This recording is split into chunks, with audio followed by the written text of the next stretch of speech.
Hey, good morning everybody and welcome to the Rockwell Farms Garden Show. This is our first episode. Yeah. This is Josiah. I'm Mark. Two nuts on a tree, and we appreciate y'all joining us. Yeah. Today, what are we going to talk about? Well, let's talk about organic gardening. Yep. What we did in our garden, what's worked for us. Yep. Different pesticides Bugs. that you can use, and Bugs. fungicides too, yeah? Yep. Yeah. So what I really want to do is show people our successes and our losses. Yeah. Okay, because look, the tornado hit us. We are actually closed. We're waiting on insurance to come through. It's been horrendous. What, 6 weeks now? Yeah. Yeah. Yeah. So, Been a while. yeah. But anyway, Rockwell Farms has always been there to help people. And that's been our main focus for what, 25 years now, since 1999. So anyway, even though we're closed, we want to do this video and this podcast to educate the people on how to take care of the insects. Because it is, what month is this, July? Yeah. Yeah. Yeah. So Been gnarly. we want to show you the effectiveness of a lot of the organic fungicides and insecticides. So we have here Vanna White. Hey, Vanna.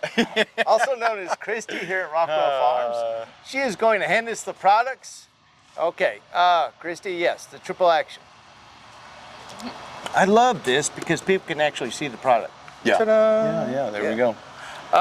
Triple action is our mainstay. It's our maintenance program. We use this about, what, every week? Yeah. All right. Yeah. And the reason why we like it is because it has neem oil and pyrethrin. So it gives you a covering. The neem oil will kill the eggs of the squash bugs Yeah. and other insects that you have problems with. But it also acts as a fungicide, a preventative, not really a curative, but a really good preventative. To keep things going in the right state. By the way, all of these that we're showing you are OMRI. So What does that stand for? It's organic matter. Materials Registered Institute. Yep. Anyway, Josiah tests these personally in his tea every morning.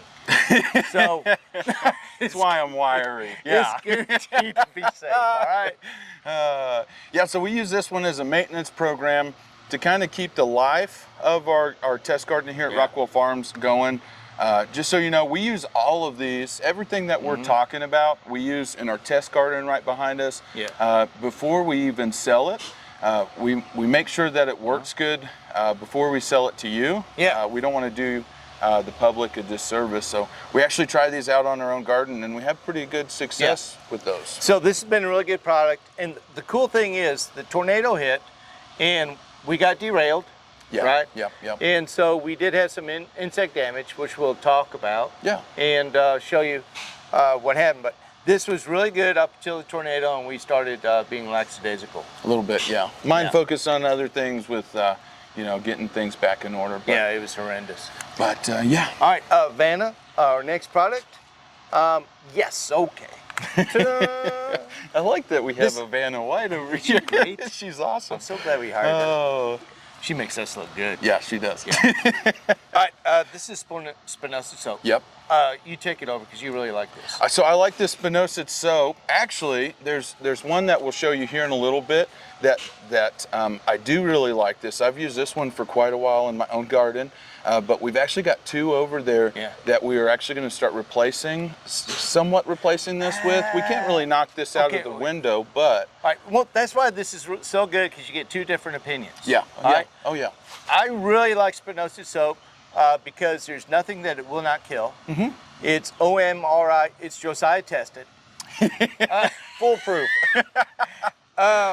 And it is totally organic and it kills everything. There's nothing I can think of that does not kill. Yeah. And you can use it up till the day of harvest. The thing I do not like about it is that you use 7 ounces per gallon. Yeah. Now that's a lot. That's, yeah. Okay. So, Vanna. So the reason I actually like this is it has not yet. potassium of fat. Hold on there. Yeah. Get ahead of yourself. It has potassium and fatty acid salts in it, and it also has spinosad in it. Yeah. So that potassium and fatty acid salts, one of the things that we'll actually talk about is those Japanese beetles, and we found that potassium and fatty acid salts kills those Japanese beetles, which is Really big problem about this time Yep. in July. Yep. You know, we're getting to mid-July. That's usually a big problem. They're coming up out of the ground from being grub worms and just will do destruction, especially Overnight. Overnight. especially on fruit trees. We see it a lot on fruit trees. You'll see all these. We saw it on our beans. Yep. Those are right behind us. We saw it on those. But fruit trees, especially anything with the higher sugar content that those squash bugs are going to go for. Yep. They'll get. All right. Yeah. So. Can I call Vanna now? Yeah. Come on, Vanna. Now, I told you it's expensive. Well, the upfront price. See, these are things you have to watch, and this is why I really appreciate communicating with the public. Yeah. Because the upfront price, where it gets you is the amount that you use per gallon. 7 ounces is a lot. So that's why we use, ta-da. Spray bottle. Yep. Yep. And it's really important that you use a chemical spray bottle because it does not clog. Sure. And the chemicals and anything that you put in here will not keep it from squirting. It will also not soak into the plastic and be a residual. If you have to dump it out and clean your chemical sprayer and use something else, it's not going to leave a residual in that. You can do it after you rinse it, clean it. You can put something else in there if you're worried about cross-contamination with your chemicals. So what we'll do, like on our eggplant to get rid of the flea beetles, which is really bad on eggplant, we'll just mix this a lot, a fourth of 7 ounces, whatever that is. Yeah. Less than 2. Put it in a squirt bottle, and that way we're conservative with it, and you get better coverage with this because it sprays upside down as well. Okay? Yep. So we really like this Harris brand because it's cheap, works great, and we use it for chlorine too. Yeah, they also have a half-gallon sprayer that was a really big hit last year. We started pump carrying up? them. Yeah. And so it's a half-gallon. We still have them. Oh, okay. Oh yeah, we still have them. We have. They're pump-up half-gallon sprayers. Those work really good. They're also chemical grade, so you can switch between products. See, that's exactly why he has the name Rockwell Farms Nursery on his shirt. Where's your shirt, bud? I haven't earned one yet. Okay. Okay. Are we good? Yep. All right. Gotcha. Spinoza soap. Vanna? What's next? Yes. Okay. Yeah. right. Those are good ones. All right. So I'll hold them. You talk. Okay. I really like the spinosad. Back to the spinosad soap. There is a difference between your spinosad soap and your spinosad. This one is, your spinosad usually takes care of a wider range of caterpillars, hornbeam worms, tent caterpillars. Boars on your, okay. Have you ever, bagworms. Yeah, bagworms. That's a big one. We'll get to that. Have you ever grown cantaloupe or watermelon and you have a great crop, you're so excited, and then you wake up in the morning and it's shriveling? I mean, just overnight. That's because a boar got inside the vine, right where the vine attaches to the soil. Yeah. Now, a way to prevent that is clean all the foliage away from that vine where it comes down to the soil. And make sure to use spinosad because it will keep you from that vine borer. Because that's where it attacks that. I mean, you can have a watermelon vine that's 50 foot long and it gets it right there at the beginning. And it's done overnight. Yes. Yep. And I had bagworms on my evergreens, the emerald green arborvitaes, and I use this, and I use it in the evening because this is the way a bagworm works. And now we're talking about, oh, Vanna, can you go get a bagworm? I'm kidding. It's a little bag that is on your evergreen, and you want to catch them. All right, first of all, nothing will penetrate that bag. Right. I have used everything from, everything God ever created. Actually, no, more stringent than that. And nothing will penetrate that bag.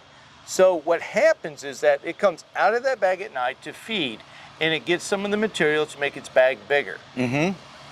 Spinosad soap is the #1 recommendation for bagworm. I used it in the evening. Use it in the evening.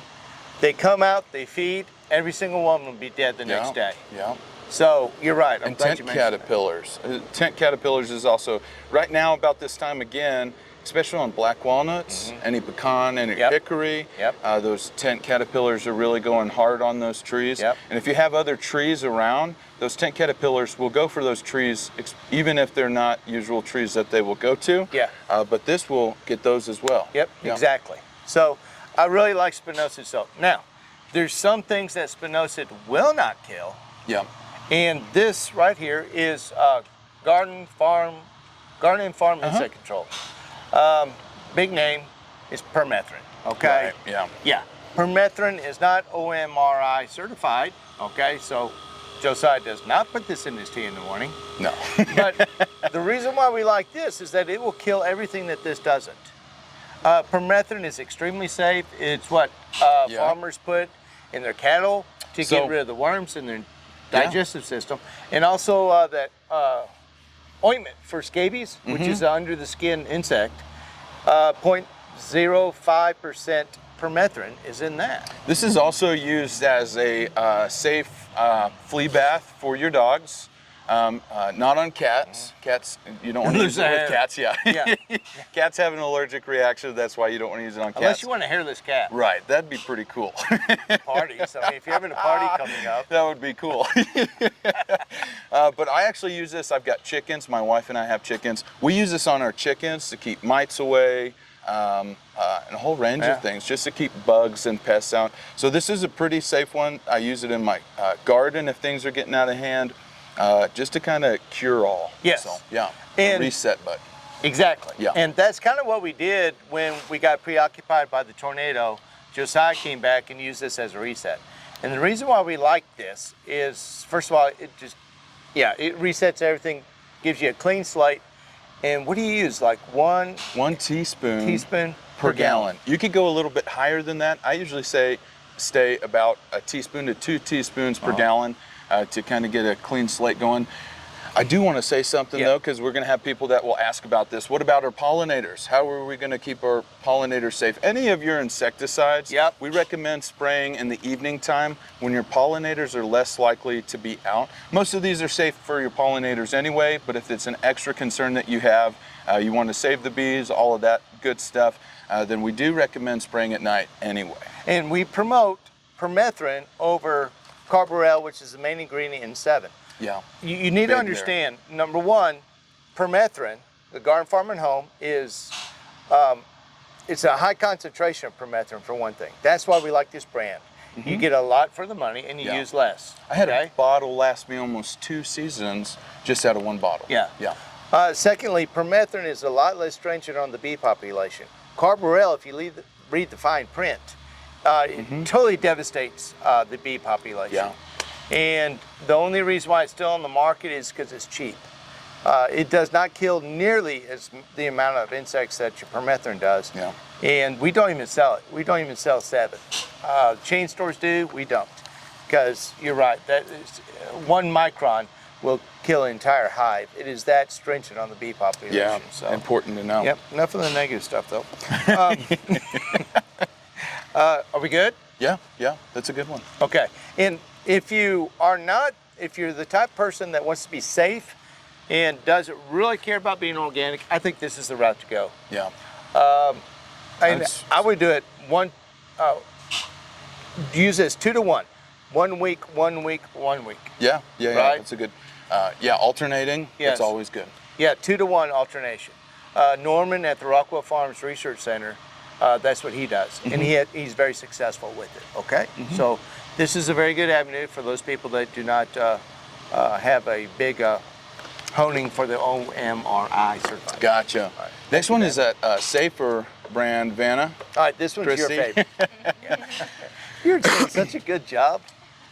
So I like this one. Back to the spinosad soap. That one has that potassium and fatty acid salts. This one also has that potassium and fatty acid salts, and this one is actually 50%, which is a really high number. So this one you can get away. It's inexpensive. That's where I'm going. Oh, sorry. You can get away on a budget, get the insect kill that you want, and you're organic. You don't have to worry about anything crazy or anything like that with this.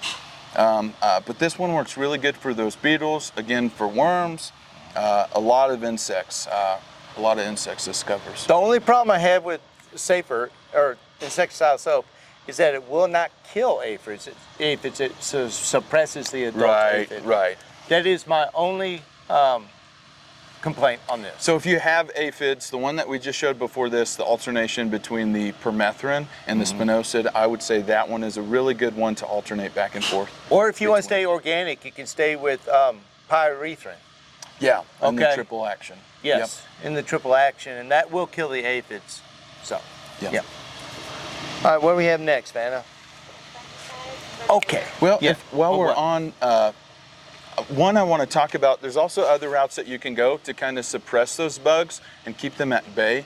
There's, you know, companion planting that you can do. right. One of the things I wanted to talk about this season, usually in my garden at home, things are very organized and straight rows. Nothing's really out of place. Well, Rochelle, actually, we're sharing our garden with Rochelle. And we decided this year to do some companion planting, and I just want to kind of talk about that. Things that you can use in your garden to kind of help with bugs. They won't kill the bugs. They can repel them to an extent. So that became actually a really good way that we could kind of keep a control on the insects in our garden. And beautify your garden. Yeah, we use things like petunias, keep aphids away. They naturally repel aphids. All right. So we have some aphids. We have aphids planted in our garden. Right. We have some petunias. Marigolds are also another one that are really good. Lavender, sage, yarrow. We have those kind of planted around our garden. Now they haven't held back all of the insects, which is why we end up using some of our insecticides on our garden. But it does beautify your garden, and it keeps the insects down. Gives some color to it, makes it really pretty, and does help hold some of those insects back. Cool. You done? Yeah, I'm done. And, yeah. All right. Now, we did have some fungi problems. Yeah. All right. And fungi are never fun. Don't be a fun guy. Like that. Okay. All right. Ta-da. Copper soap, fungicide 5. All right.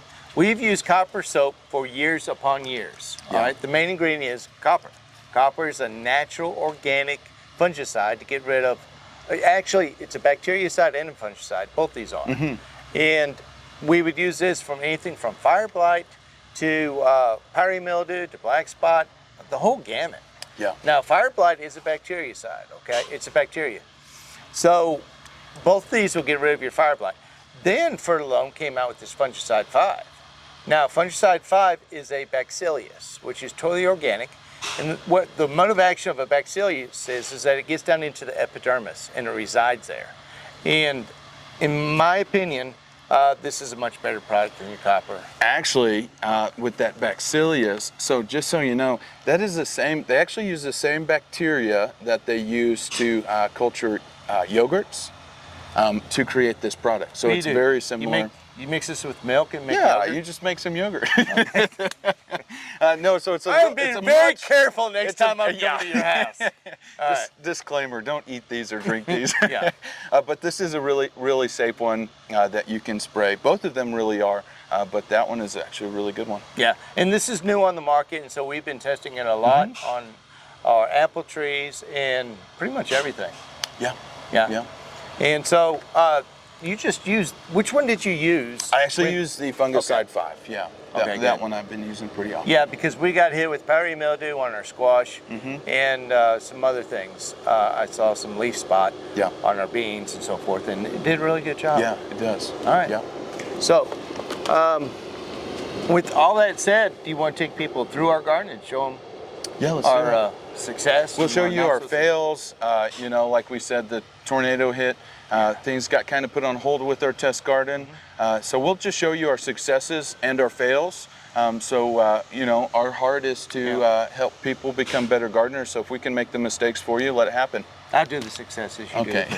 Okay. Let's do that. Okay, welcome to our garden. In future videos, we'll talk more about soils and we're going to talk about fertilizers. But let's kind of stay on track with insect damage and fungi and disease. Yeah. Cool? Yeah, great. All right. This is our eggplant.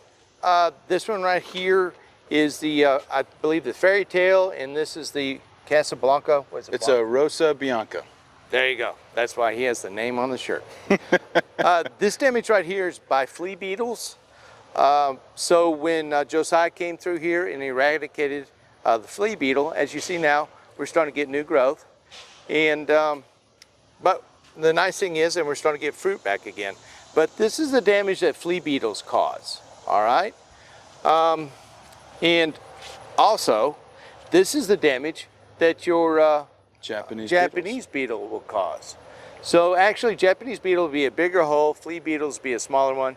Flea beetles love your eggplant. If you want to go non-organic, permethrin works great, or the the other one, the triple action. triple action works as well with the maintenance program. But if you get in trouble, this is one that we squirt with the spinosad soap. Okay. All right. What do you got?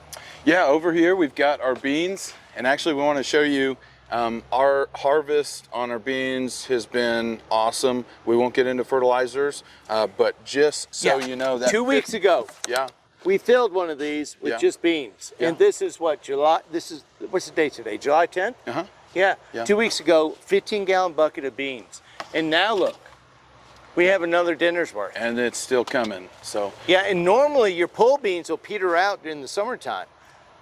Ours are doing great. Pretty good. And by the way, again, we didn't have time to come back here because of everything that's been going on here at the nursery. And so this is, you know, little to no maintenance of being able to just keep up on things through this last 6 weeks. So. Yeah. So we did have some rust on this, and we sprayed the fungicide 5.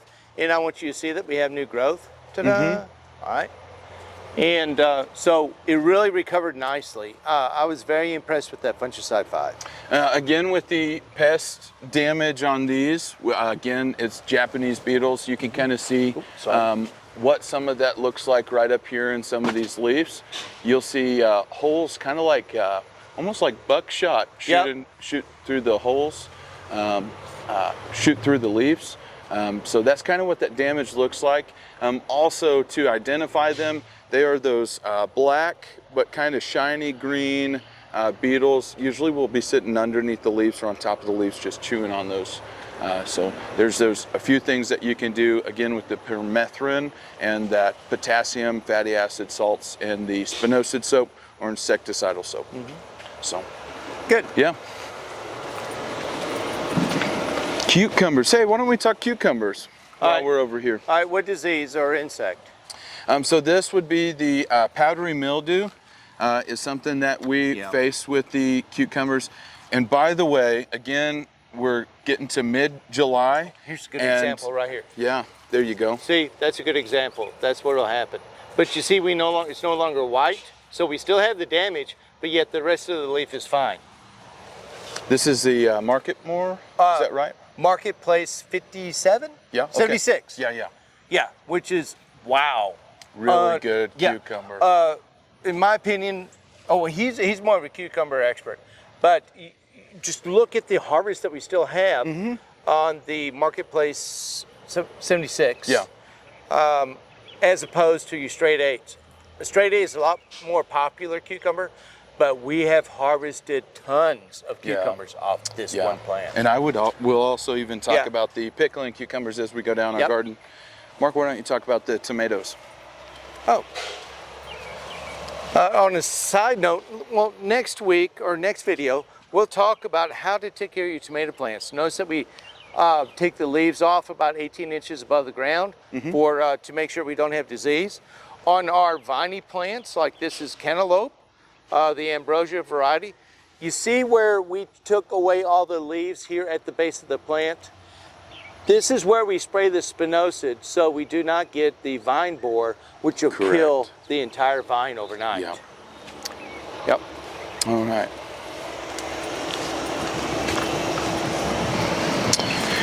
We do have cucumbers, watermelons that are growing pretty well, and our cantaloupe, again with the watermelon. And this is our straight 8. Now, variety does make a difference. Straight 8 has more tendency to have powdery mildew, so it's been really tough.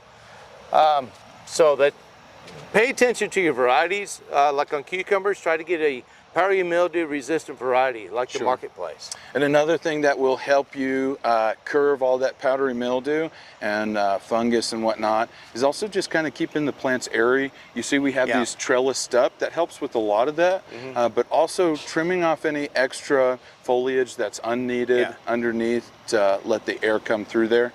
and keep things a little drier. We've had more problems with the straight 8 than the marketplace. I mean, see the plant alone, it's really not doing well. It's petering out when the summertime gets here, but that marketplace is still going strong.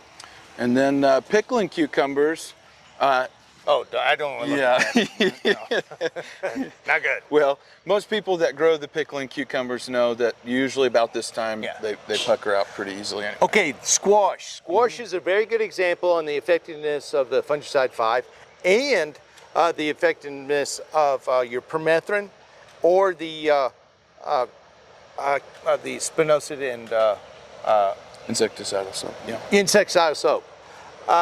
Because your squash will have a tendency to get squash bugs, and it also has the powdery mildew. Okay, those are the two things with squash. So if here's the deal, if you have insecticides, if you use an insecticide or a fungicide that takes care of your squash, you'll pretty much take care of anything else in the garden. Okay, squash is a very good test plant to see what works and what doesn't. Am I right or wrong? I would completely agree. Okay. Yeah. So the well, what's the one with the spinosad and the insecticide soap? Spinosad soap. Yeah. Spinosad soap will get rid of all your aphids and your squash bugs. So we squirt. It's kind of hard to do sometimes, so permethrin might be better because it'll go down into the soil and keep you from having the next generation of squash bugs, which is really important. And this, Josiah sprayed the fungicide 5 on. So this is your powdery mildew from our butternut squash, but when it comes to our yellow squash, look at that leaf. And look at all this new growth. These plants were horrendous a week ago. Yep, yeah. A week ago, these were terrible. He sprayed, and now look at all the new growth that we have. I am very, very impressed. And squash, yellow squash, typically peters out in the summer. Yeah, it peters out in the summertime. But look, we have 2 here, 1 there. Yeah. Oh, squash bug. Get him. You didn't see that. And then we have a few down there. Here's our zucchini squash. Yeah. See, look. So if you have a good fungicide and insecticide program, you will go well into the summertime. Completely agree. Yeah. You'll have a longer harvest. Yeah. A far longer harvest. Well, that kind of wraps it up. Thank you so much. I really apologize. We're waiting on the insurance money. We're closed, but we just want to get something out there to help people because that's kind of what we've been about from the very beginning.